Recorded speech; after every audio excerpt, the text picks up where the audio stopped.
Okay, so good day. This is the presentation, the video presentation on the learning evidence number 2 for the end terms on general zoology.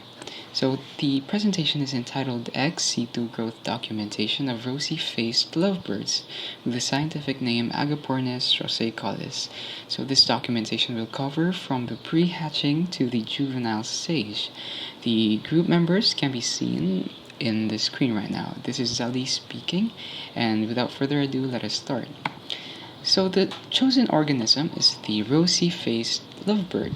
They are geographically native to southwestern Africa, and the places or the countries specifically are Angola, Southwest Africa, also known as Namibia, and the Republic of South Africa.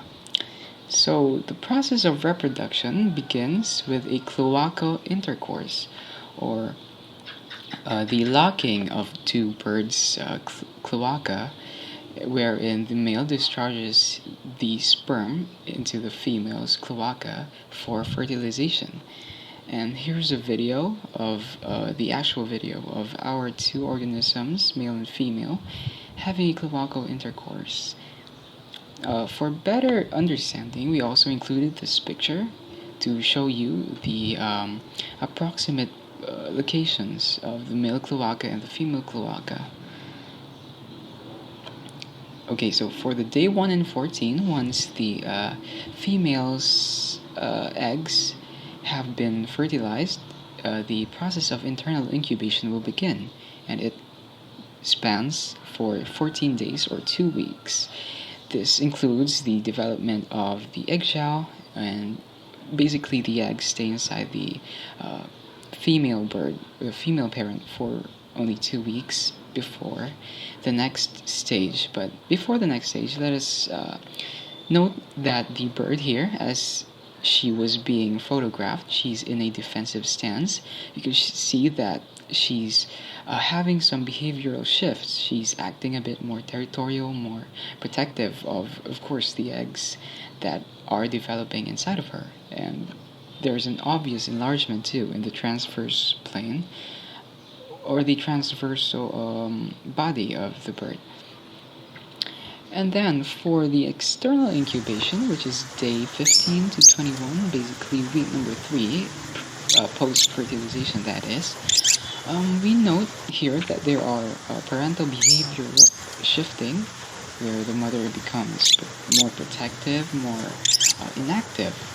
That also goes for the father. The father, of course, would stay most of the time inside the birdhouse, but well, it's relatively more active than the female parent. Also, obviously, birds also incubate the eggs through thermal insulation. So basically, they would sit on top of their eggs and ensure that the eggs don't get too cold or too hot. And they are also developing more territorial behaviors.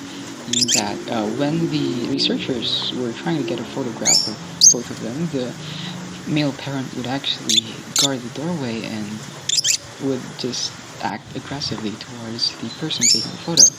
And also, there's increased food intake, meaning that the sunflower seeds, the kangkong leaves that were being fed to both of the parents are increased incrementally because they demand more. During the hatchling stage or the hatching stage, you could either way it makes sense, which is basically week number 4, but week number 2 when you don't count the incubation part. Here you can see that the birds have actually hatched from their eggs, and their size are not that big. I think they span from 3 centimeters to around 5 centimeters at most. So as you can see here, here's our replicate number 1. We named her Ellie, although we don't really know its gender or its sex right now because it's too hard and the researchers are not experienced, so we might wait for another week to determine the sex.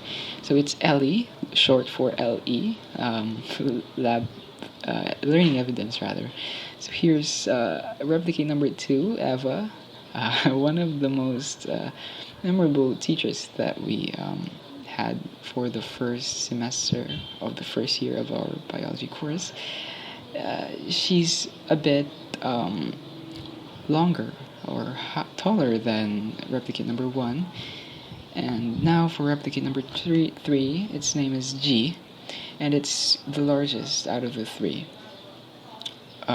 Now for the juvenile stage, or the week number 4, this is replicate number 1, Ellie. As you can see, she increased in size and developed more plumage. By that we mean that her body is more covered with feathers right now, and it's now semi-independent, meaning that it's still dependent on its parents, but it knows like where the bird feeder is.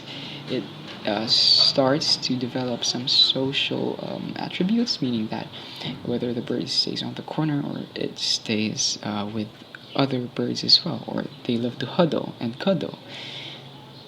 This is replicate number 2. It's Eva, and as you can see, her plumage is growing really nicely. She's a dye-tone yellow, I think, white plus yellow. So yeah, she'll grow out very beautifully. And then for the replicate number 3, G growed so much. I think 3 centimeters more, but that will be documented on the part 2. So we won't be delving too deep into those things. But his plumage development is kind of stunted, but I think that is normal because we did our research and not all of them develop plumage at the same rate. And just like the other 2 replicates, G is also semi-independent and semi-dependent on his parents.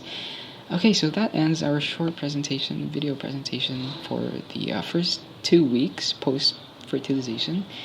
And we'll see you again, Miss, on the next part of the video, which will be submitted on December 11th. Okay, so thank you so much, Miss, for listening.